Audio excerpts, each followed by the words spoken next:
1988년도에 우리나라에서 올림픽이 열렸죠. 그때 최대의 관심사가 뭐냐면 남자 100m 육상 경기를 누가 신기록을 내느냐, 이것이 관심사였어요. 근데 그때 가장 강력한 우승 후보자가 누구냐면 미국의 칼 루이스 선수였어요. 저기 화면에 보면 맨 앞에 있는 게 벤 존슨이고 그 뒤에 바로 따라온 게 칼 루이스인데, 출발종이 탁 쏘면서 칼 루이스가 한참 서서 나갔는데 어느새 벤 존슨이 따라붙이고 결승선에 10초 먼저 들어왔습니다. 그래서 10초라는 벽을 깨고 세계 신기록을 세우고 1등을 했어요. 여러분, 벤 존슨이 한순간에 영웅이 됐죠. 온 세계가 떠들썩거리면서 전 세계 텔레비전 방송에서 그가 숱한 좌절과 어려움을 겪으면서 금메달을 따기까지의 과정을 연일 보도했습니다. 그런데 문제는 무엇이냐? 금메달을 따는 과정을 상세히 검증하기 위해서 도핑 테스트를 했어요. 무슨 말이냐면 약물 검사를 했는데 양성 반응이 나온 거예요.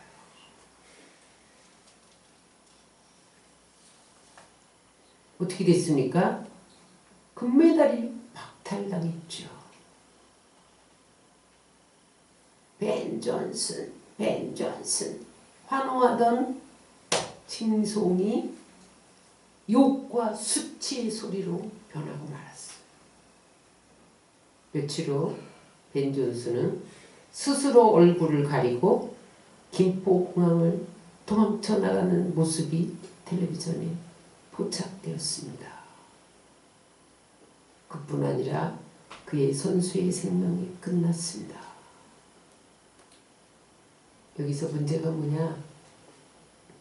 따라서 하세요. 결과가 아무리 좋아도 방법이 잘못되었다. 벤 존슨은 금메달과 이 금메달만 따면 돈이 오잖아요. 명예가 오잖아요. 거기에 집착한 나머지 과정을 무시하다가 비극적인 사건을 맞이한 거죠. 따라하세요. 결과가 아무리 좋아도 과정이 잘못되면, 방법이 옳지 않으면 반드시 대가를 치른다.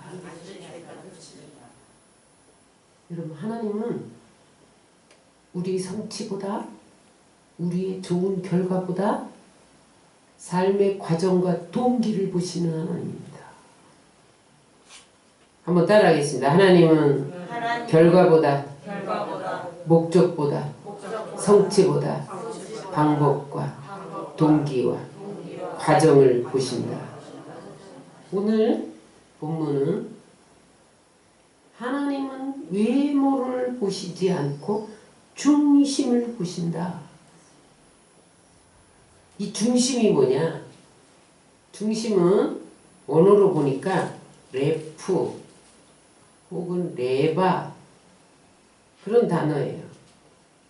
그리고 원어의 뜻에 가깝게 해석을 하면 동기다, 그런 뜻입니다. 동기. 중심을 본다는 것은 겉을 본다는 게 아니라 속을 본다는 거예요. 속이 뭡니까, 여러분? 마음, 생각, 의지, 진실, 정직, 심층을 보신다는 거예요. 여러분, 의사들이 MRI로 우리 몸의 내부를 들여다봅니다. MRI로 보면요, 심장이 어디 있고 폐가 어디 있고, 췌장이 어디 있고가 다 보여요. 다 보여요. 따라하세요. 하나님은 풀꽃 같은 눈초리로 우리의 중심을 보신다. 중심이 뭐라 그랬어요? 마음이라 그랬어요. 하나님은 불꽃 같은 눈초리로 우리의 마음이 깨끗한가 더러운가, 겸손한가 교만한가, 허영에 사로잡혔는가 겸손한가, 하나님을 사랑하는가 세상을 사랑하는가, 요걸 보신다는 거예요. 세상은 과정이 어떻든 동기가 어떻든 방법이 어떻든 결과는 좋으면 돼. 성과만 내면 돼. 실적만 내면 돼. 그래서 요즘에 대기업에서 성과급이라는 게 있잖아요. 그래서 성과를 많이 올린 사람 포상을 하는 제도가 성과급, 월급을 더 많이 주는 거예요. 그래서 여러분 많은 사람들이 결과를 내기 위해서, 돈을 얻기 위해서, 권력을 얻기 위해서 수단 방법을 가리지 않고 속이고 빼앗고 짓밟고 일어서려고 합니다. 그러나 여러분 하나님은 따라서 결과보다 동기와 과정을 보신다. 진실성을 보십니다. 저 사람이 정직한가 진실한가, 저 방법이 선한가 악한가, 하나님의 뜻대로인가 사람의 뜻대로인가. 그래서 동기와 과정과 방법이 악하면 하나님 심판하시고, 그 동기가 선하고 진실하면 하나님은 언제나 높이셨습니다. 시편 24편 3절로 5절을 다 같이 읽겠습니다. 여호와의 산에 오를 자 누구며 그 거룩한 곳에 설 자가 누군고, 곧 손이 깨끗하며 마음이 청결하며 뜻을 허탄한 데 두지 아니하며 거짓 맹세치 아니하는 자로다. 저는 여호와께 복을 받고 구원의 하나님께 의를 얻으리니. 하나님이 찾는 사람은 누구냐? 하나님이 높이는 사람은 누구냐? 손이 깨끗하고 마음이 청결하고 뜻을 허다한 데 두지 않고 거짓 맹세를 하지 않는 자는 하나님이 복을 주신다는 거예요. 복은 여러분 내가 수단 방법을 안 가리고 상대방을 끌어내리고 짓밟고 속인다고 되는 게 아니에요. 따라서 복은 하나님이 주신다. 오늘 본문은 첫 번째 이스라엘 왕인 사울을 버리고 다윗을 선택한 이유에 대해서 설명하는데, 한마디로 말하면 따라서 나 여호와는 중심을 보시느니라. 하나님이 왜 사울을 버렸냐? 사울의 중심에 하나님이 없었다는 거예요. 왜 다윗을 선택했느냐? 다윗의 중심에 하나님이 있었다는 거예요. 그 동기가, 다윗의 동기가 왜 사는지, 왜 내가 날마다 애쓰고 노력하는지, 내가 왜 왕의 무대에 오르려고 하는지 그 동기를 보셨다는 거예요. 근데 사울은 왜 버렸냐? 중심이 변했다는 거예요. 여러분 사울이 처음에는 매우 겸손했어요. 내가 너를 기름 부을 거다. 사무엘이 갔는데 부끄러워갖고 횡구 사이에 숨었다니까요. 나는 아니에요. 나는 자격이 없어요. 나는 안 돼요. 그러면서 여러분 겸손하게 횡구 사이에 숨을 정도로 시작은 겸손했는데 어느 순간부터 자기로 가득 차기 시작하면서 자기도 모르는 사이에 마음의 중심이 변해버린 거예요. 그래가지고 자기가 불리하면 변명하고 합리하고 거짓말하고 그것을 반복하다가 버림받은 거예요. 어느 날 블레셋과 전쟁이 일어났어요.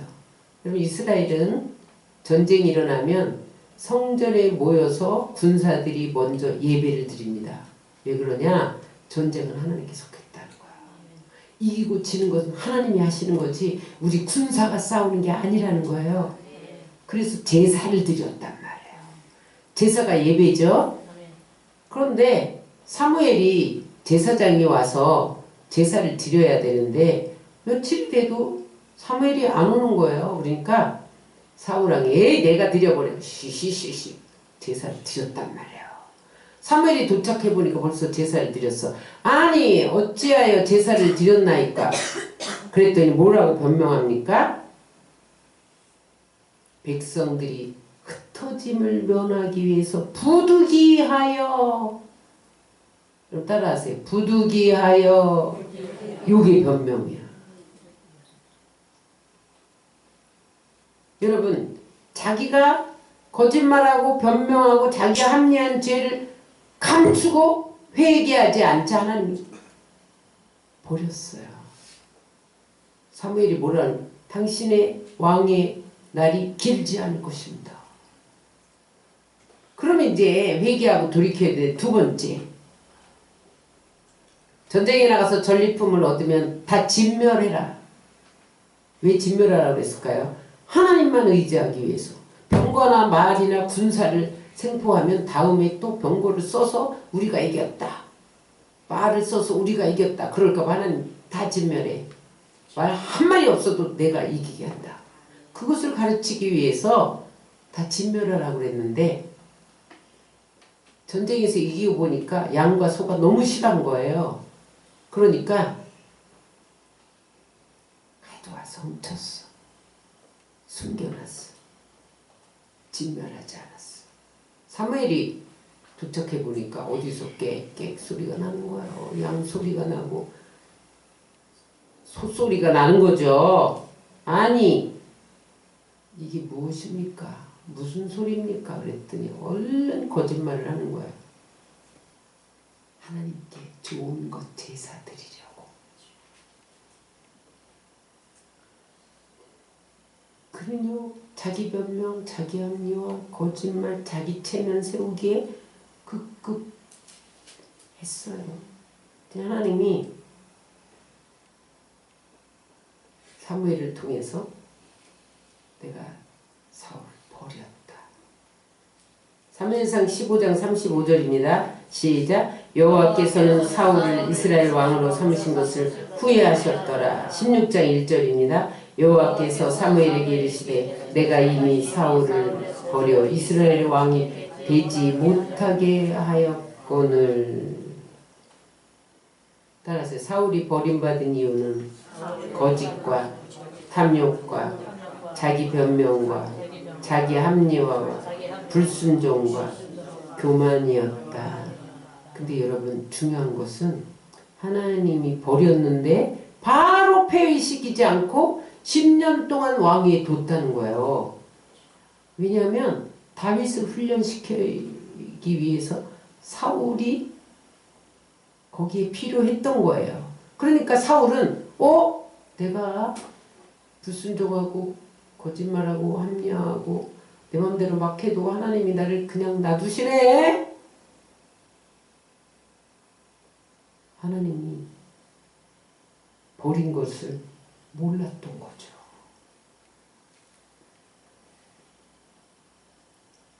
하나님이 버리신 결과가 한참 후에 나타났어요. 왜 그랬을까요? 하나님이 회개의 기회를 주신 거예요.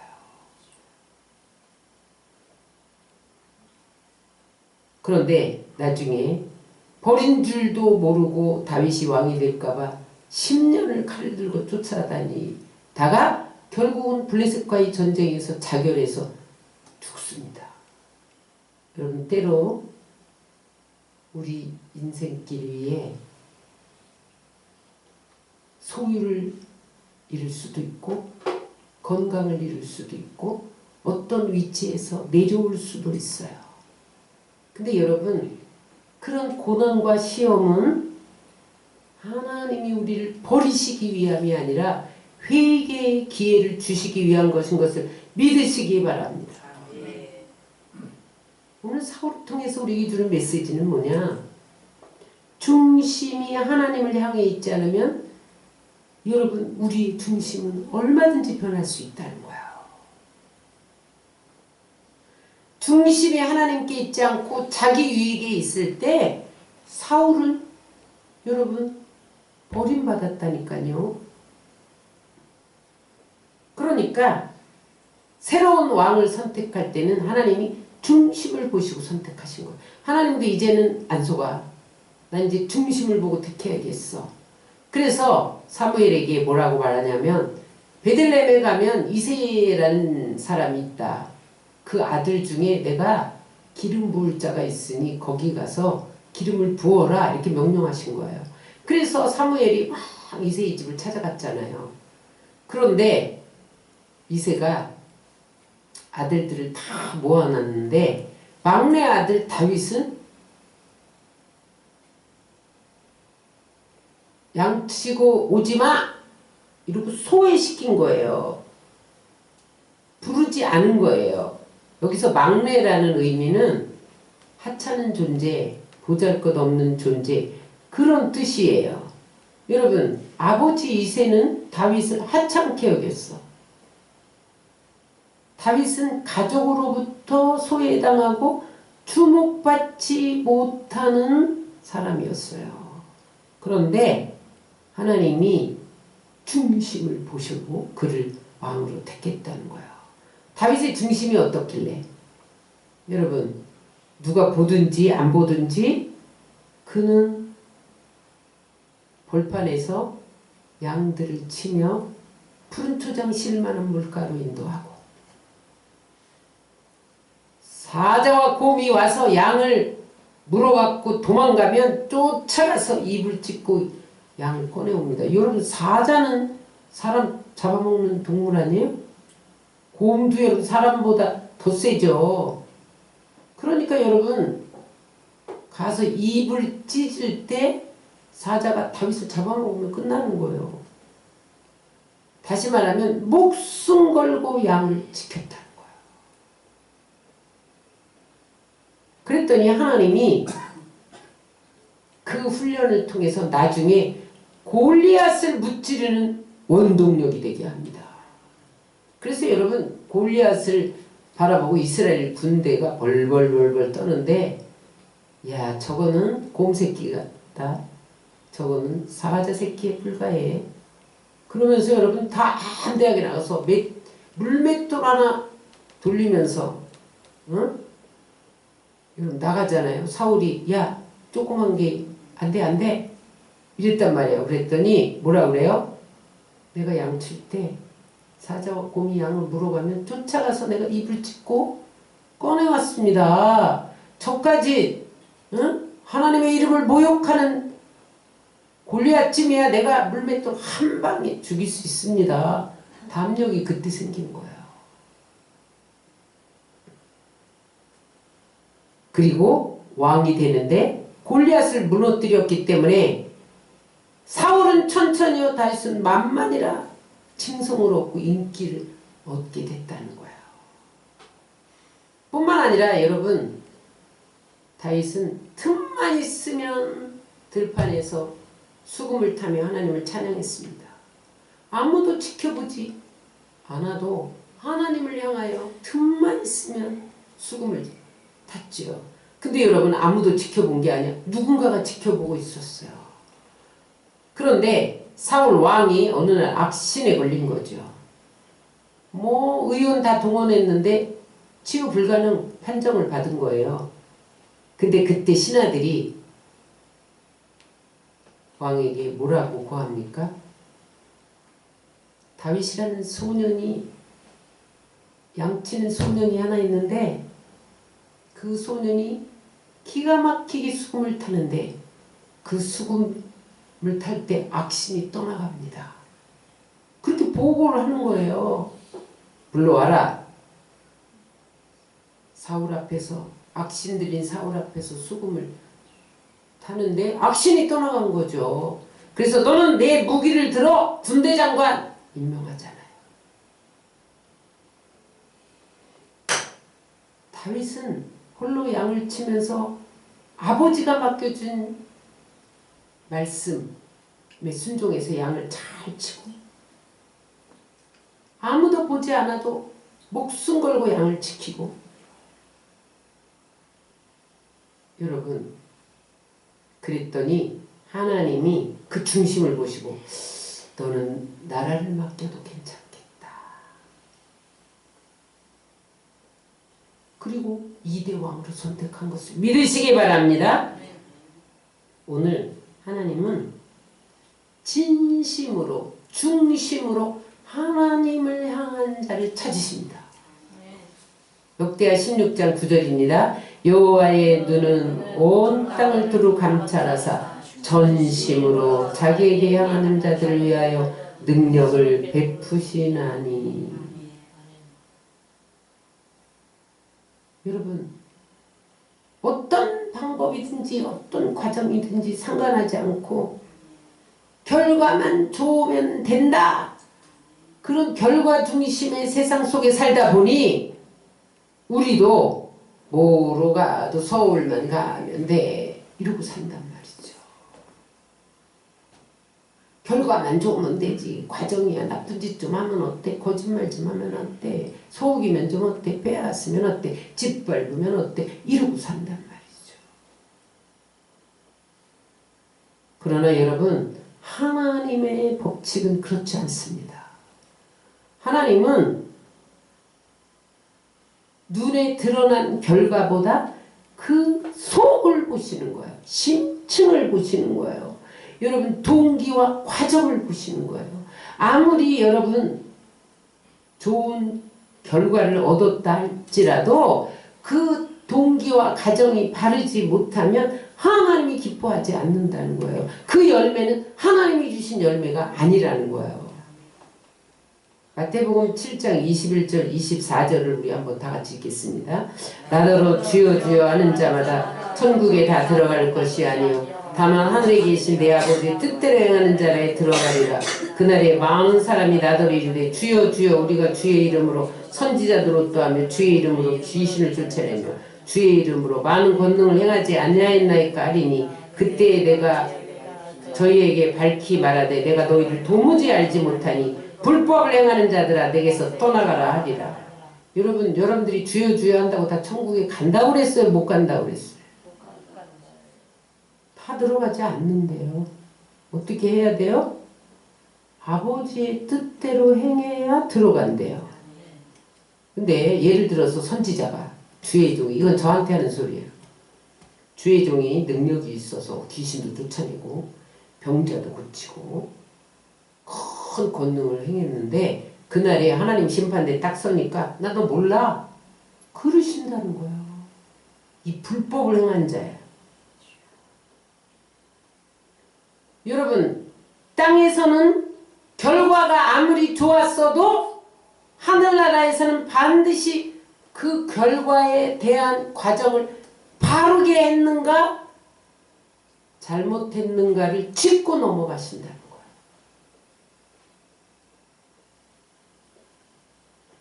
여러분 물론 결과도 좋고 과정도 좋으면 얼마나 좋겠어요. 그래야죠. 그런데 여러분 과정과 동기가 잘못되고 좋은 결과만을 기대하는 것은 하나님이 결코 칭찬하지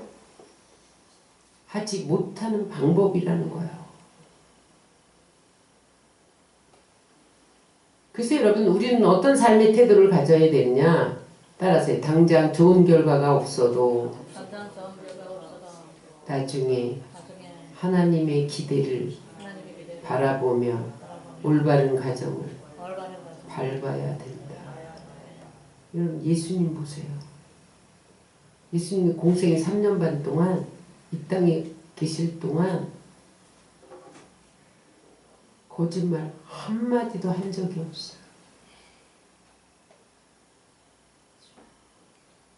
그런데 결과가 뭐였어요? 십자가 지는 거야. 쓰디쓴 배신, 조롱, 멸시, 십자가에서 죽어야 되는 결과가 온 거예요. 근데 여러분 그것이 끝이 아니었어요. 하나님이 죽은 예수님을 부활해서 하나님 보호자 우편에 앉으시고 모든 이름을 그 이름 앞에 무릎 꿇게 하시고 세상을 통치하고 다스리시며 섭리하시고 주관하시고 여러분 만민의 구세주가 되게 하신 것을 믿으시기 바랍니다. 만약에 여러분 오늘 성찬의 날인데 성찬의 날이 뭐예요? 예수님이 십자가에 몸버려 피를 우리를 값주고 사신 것을 기념하면서 감사하고 내가 회개하고 다시 새롭게 하는 날이 성찬의 날이죠. 만약에 예수님의 공생의 3년 반이 하나님 앞에 바르지 못했다면 그 죽음은 개죽음이죠.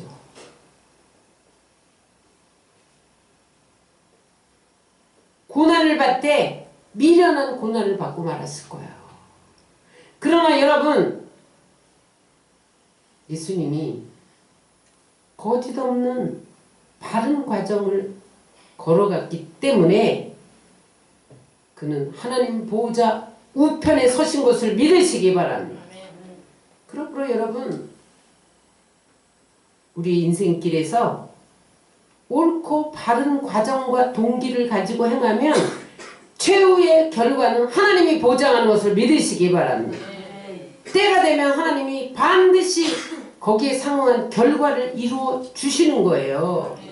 그러므로 여러분 우리가 아무리 과정이 힘들고 어려워도 바르지 않은 과정, 동기가 옳지 않은 그러한 과정, 거짓된 과정은 따라가지 말아야 돼.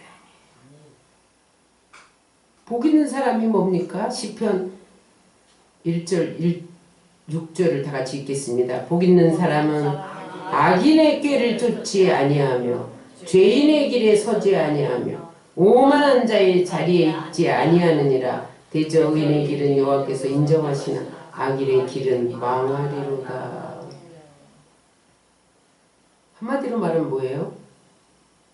복 있는 사람은 악인들이 걸어가는 잘못된 과정을 쫓아가지 말아야 된다는 거예요.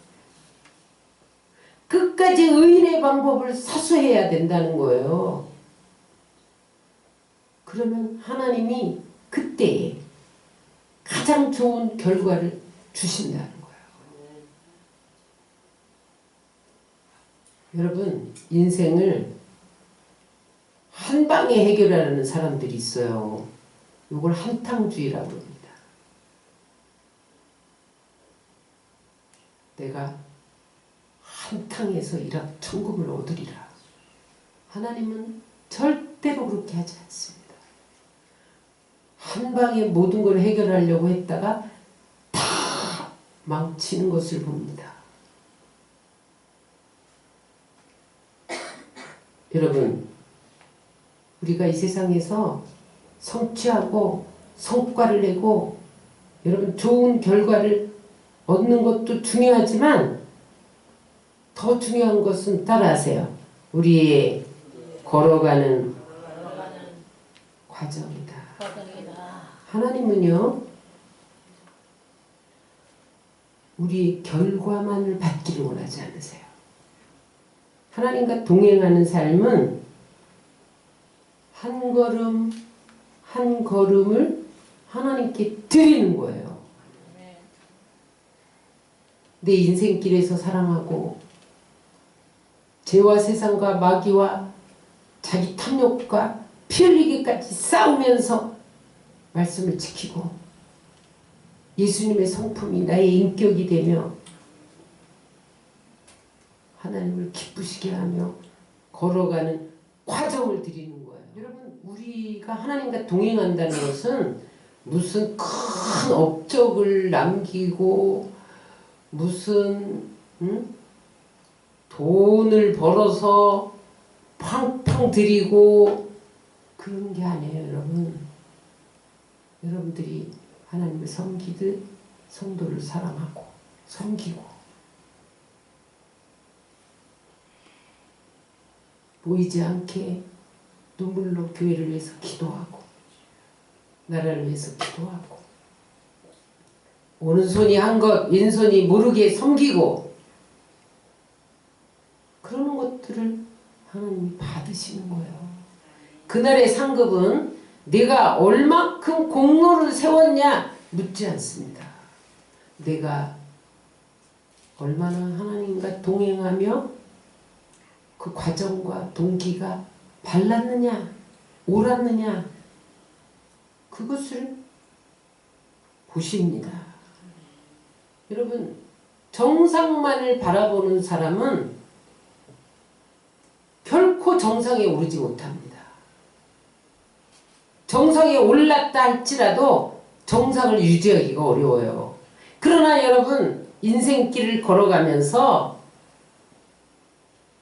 차근차근 훈련하고 길 자체를 사랑하면서 정상을 향해 올라가는 사람은 오르막길도 행복하고 내리막길도 행복한 거예요.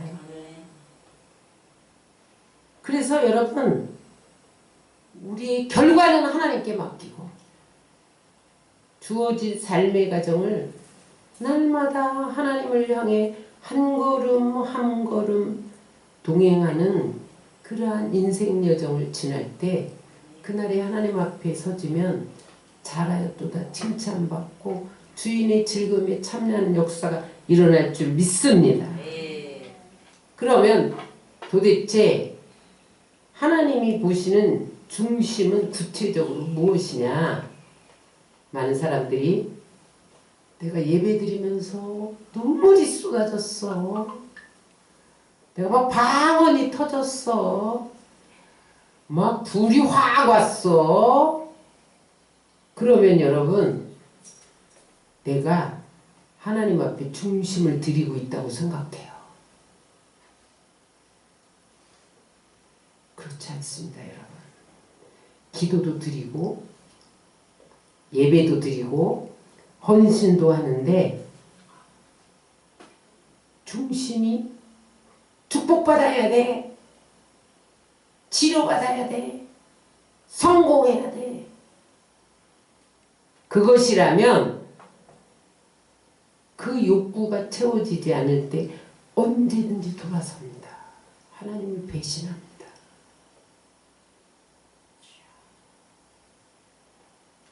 하나님을 위해 산다고 말은 하는데 사실은 자기를 위해서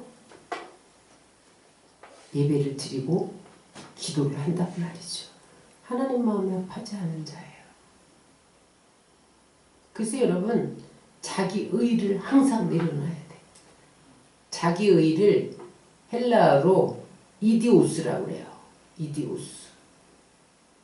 이거 뭐냐면 사람과의 관계나 물질과의 관계나 모든 신앙생활에서 자기가 주체가 돼야 돼.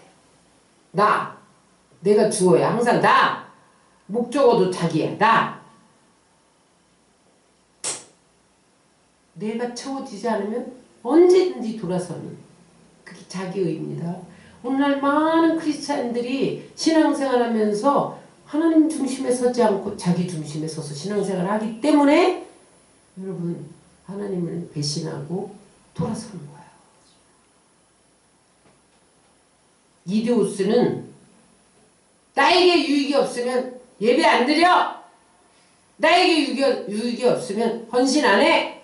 못 섬겨. 케이스 바이 케이스지. 이게 자기의 때문에 다른 사람에게 예수 믿는 걸림돌이 되고 있는 거예요. 내가 예수를 믿으면서 중심이 하나님께 있지 않고 나에게 있으면 그게 이데오스인데 그것을 제거하지 않으면 버림받습니다. 신령한 은혜를 체험하지 못하고 인본주의 신앙생활을 하는 거야. 교회 와서 예배는 드려. 근데 하나님으로부터는 뭔가 좋은 것을 받을 수 없어요. 하나님 관계가 막혀 있거든요.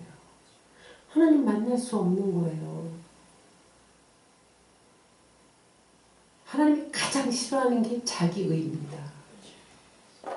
중심은 자기면서 거칠애로만 하나님 이름을 팔아가는 이런 고3을 둔 엄마가 야 예배 가지 말고 학원 가. 하나님 중심을 보신다. 여러분 그 말이 됩니까? 무슨 중심을 보신다는 거예요? 동성애자가 하나님 중심을 느끼면 그 동성애를 통해서 오는 쾌락을 잘라버리고 죄를 제거해야죠. 여러분 예배도 안 드리고 말씀도 안 듣고 기도도 안 하면서 하나님이 내 중심을 아신대. 이스라엘 백성들이 그랬다니까요. 말라기 1장에 보면 하나님이 이렇게 말씀해. 1장 8절입니다. 너희가 눈먼 희생제물을 바치는 것이 어찌 악하지 아니하며 저는 것, 병든 것을 드리는 것이 어찌 악하지 아니하냐. 무슨 말이에요? 지 쓸 거 다 쓰고 자기 쓸 시간 돈 다 쓰고 시간 다 쓰고 하고 싶은 일 다 하고 짜투리 시간 짜투리 돈 드리는 거 안 받아. 그러신 거예요 여러분. 레위기 22장 22절입니다. 너희는 눈먼 것이나 상한 것이나 지체에 배임을 당하는 것이나 종기 있는 것이나 습진 있는 것이나 비루 먹은 것을 여호와께 드리지 말며 이런 것을 제단 위에 화제물로 여호와께 드리지 말라. 무슨 말이에요? 지가 좋은 거 다 취하고 눈먼 거 비루 먹은 거 하나님께 드리면서 나 하나님께 많이 드렸다 다 드렸다 이런다는 거야. 그러면서 하나님이 원하는 게 뭔지를 알아야죠 여러분. 응?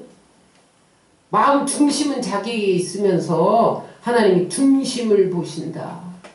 그걸 하나님이 아셔서 뭐라고 책망합니까? 말라기 1장 13절입니다. 너희가 또 말하기를 이 일이 얼마나 번거로운가 하고 코웃음을 치고 훔친 물건과 저는 것 병든 것을 가져왔느니라. 너희같이 봉헌물을 가져오니 내가 그것을 너희 손에서 받겠느냐?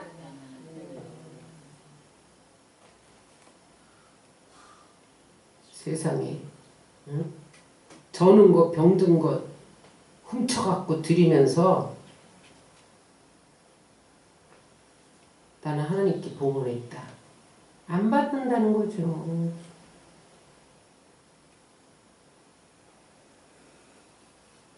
여러분 중심으로 하나님을 경외해야 돼.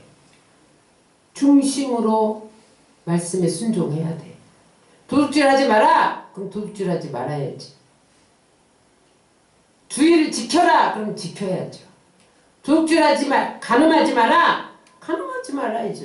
거짓말하지 마라. 말아야죠. 하나님이 원하는 게 그건데 여러분 아내가 원하는 선물이 뭔지를 알면서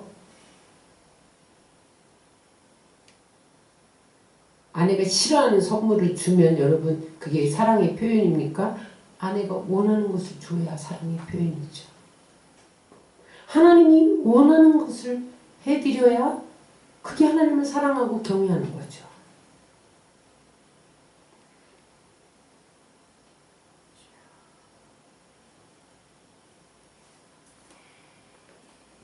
하나님은 자기 중심의 사울을 버리고 하나님 중심의 다윗을 세우셨습니다. 따라서 하나님은 자기 중심을 버리고 하나님 중심으로 설 때까지 깨트리신다. 성경에 하나님의 사람들은 두 부류로 나눠요. 중심이 하나님께 있는 사람과 중심이 자기에게 있는 사람과 나뉩니다. 중심이 자기에게 있는 사람은 자기 의가 없어질 때까지 깨트려서 쓰시지 그냥 안 쓰셔요. 그 좋은 예가 야곱입니다. 창세기 27장에 보면 이삭이 눈이 잘 안 보이면서 이제 임종할 때가 다가온 거예요. 그러니까 이삭이 내 아들 에서에게 장자에게 축복하고 떠나야겠다 그러면서 이삭아 사냥하고 사냥해서 좋은 짐승 잡아다가 별미 만들어서 가져와 내가 마음껏 축복할게. 근데 요 소리를 리브가 아내가 들었어요. 근데 리브가는 쌍둥이 에서와 야곱을 잉태했을 때 하나님이 뭐라고 그랬냐면 네 안에 두 아이가 있는 게 아니라 두 국민이 있다. 두 나라가 있다. 근데 둘째가 첫째를 지배할 것이다. 그래서 3대 믿음의 조상은 에서가 아니라 야곱이다. 이걸 가르쳐줬어요. 그러니까 리브가 깜짝 놀래가지고 야곱에게 야 이리 와. 내가 별미 만들어줄게. 네가 에서처럼 하고 들어가라. 위정시킨 거야. 그래서 에서의 옷을 입히고 염소털 에서는 털북술이니까 네가 에서처럼 꾸며. 그 다음에 별미는 내가 아버지의 맛을 제일 잘하니까 제일 맛있게 만들어줄게. 그래갖고 들고 들어갔잖아요. 네가 에서냐? 그랬더니 야곱이 목소리 변져서 내가 에서입니다. 이렇게 위장한 거야. 여러분 어머니가 거짓말이라 시켜도 못합니다 해야지. 여러분 사법에서 위증죄와 위증교사죄가 있어요. 위증교사죄는 시킨 거예요.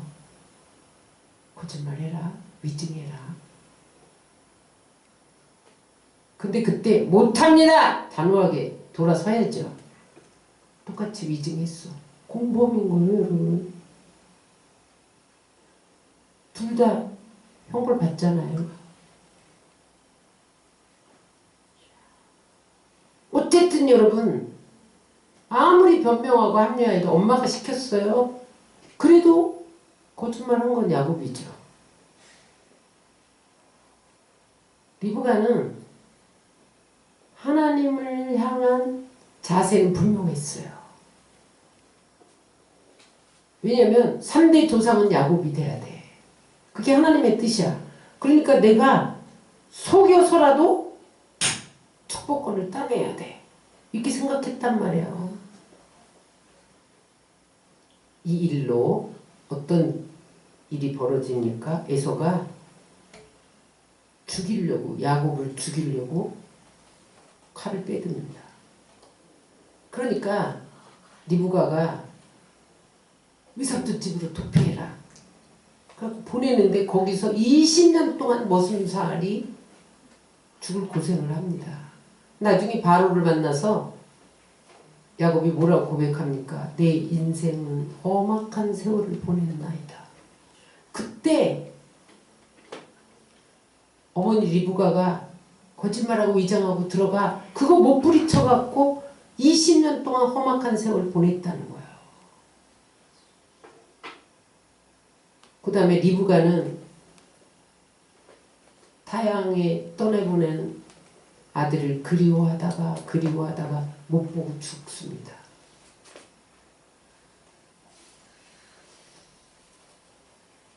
뿐만 아니라 여러분 라반이 위삼촌인데 품삯을 10번이나 속여먹어.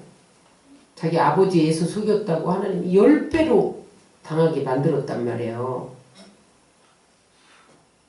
무슨 말이냐? 따라서 결과가 아무리 좋아도 과정이 잘못되면 대가를 치른다. 아브라함도 여러분 세상에 자기 죽을까봐 바로와 아비멜렉에게 자기 아내를 누이라고 속여서 후궁으로 들여보냈잖아요. 여러분 그래서 하나님 너는 안 되겠다. 25년 동안 아예 안 줘. 탭 닫아버렸죠. 그러나 여러분 하나님 중심이었던 요셉을 보세요. 그가 여러분 무슨 나 애굽의 국무총리 돼야지 야심을 품고 여러분 노예 생활하면서 무슨 계획적으로 움직인 게 아니에요. 여러분 그냥 뒤에 보디발 종으로 성실하게 전능한 하나님이 나를 다 보고 계신다. 보디발 아내가 유혹할 때도 하나님이 나를 보고 계신다. 감옥에 갇혔어도 죄인들을 섬기는 자기 일에 순간순간 최선을 다했더니 때가 되면 하나님이 그를 세워서 애굽의 국무총리가 되게 한 것을 믿으시기 바랍니다. 다니엘이 어떻게 50년 동안 왕이 5번 바뀌어도 국무총리가 안 바뀌고 50년 동안 국무총리를 했느냐? 여러분, 국무총리가 6개월에도 바뀌고 1년에도 바뀌는데 어떻게 50년을 했냐? 왕이 바뀌면 다니엘만 찾는 거예요. 왜 그랬습니까? 중심에 하나님이 계셨기 때문에 진실했어. 왕이 다른 신에게 구하면 사정을 집어넣는다? 그 속일 수 있잖아. 저 지하실에 가서 이불 뒤집어 쓰고 기도할 수 있잖아. 근데 그러지 않았어. 나는 하나님께 구할 거야. 창문을 열고 공개하고 예루살렘을 향하여 두 손을 들고 기도하다가 사자굴에 집어넣는데 하나님이 여러분 그를 죽였어요? 살렸어요? 50년 동안 국무총리를 높입니다. 말씀 정리합니다. 오늘 하나님은 자기 중심인 사울을 버렸다. 하나님 중심인 다윗을 왕으로 세웠다. 왜 사울은 자기 중심이었는데 어떻게 살았기에 버림을 받았느냐? 거짓과 탐욕과 불순종과 교만으로 가득 찼지만 다윗은 진실했다는 거야. 따라서 고람되어 하나님 앞에서 하나님이 날 보고 계시다. 하나님 면전의식을 가지고 진실하게 살았기 때문에 왕이요, 시인이요, 음악가요, 정치가로 어디를 가든지 승리케 한 것을 믿으시기 바랍니다. 의사는 MRI로 우리 몸의 내부를 봅니다. 하나님은 불꽃 같은 눈초리로 우리의 중심을 보십니다. 따라서 하나님은 결과보다 동기와 과정과 결과를 보십니다. 혹여라도 여러분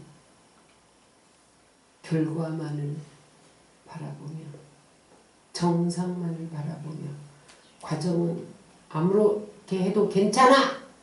그럴 수도 있지. 그렇게 중심이 삐뚤어진 삶을 살아온 것이 발견되거든. 하나님 중심으로 바꿔야 됩니다. 그렇지 않으면 사울처럼 버림받습니다. 하나님으로부터 온갖 좋은 것을 받지 못합니다. 날마다 삶 속에서 내 내면의 변화를 위해 자기와 피 흘리기까지 싸워야 돼. 자기 의와. 예배를 드리는 게 이 문제 해결해 주세요. 그래서 드리고 있지 않습니까, 여러분?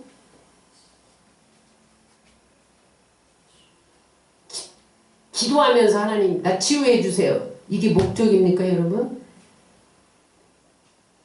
자기 의예요. 내려놓으셔야 돼.